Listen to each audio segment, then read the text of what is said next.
Bylo to úplně perfektní. Pro mě to je taková druhá rodina momentálně. A vím, že jako pracovně už mě nic lepšího nepotká.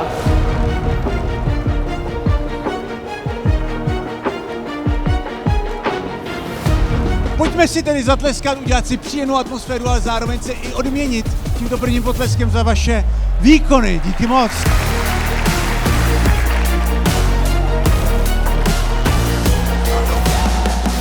Protože si myslím, že motivace je tady obrovsky důležitá k tomu, aby se člověk někam posouval.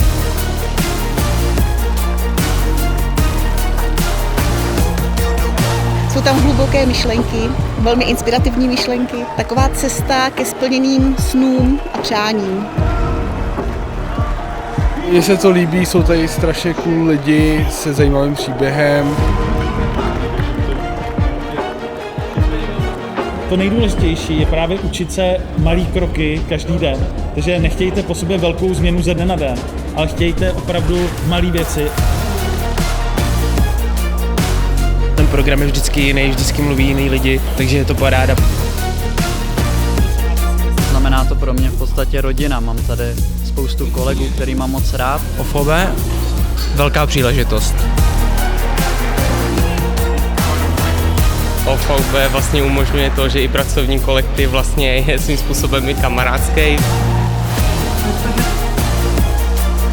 Držím vám palce, doufám, že dnešek máte zapsaný, že vám to bude sloužit a doufejme, že se uvidíme na další setkání. Mějte se krásně, hezký zbytek soboty, jste dříči, věřím vám.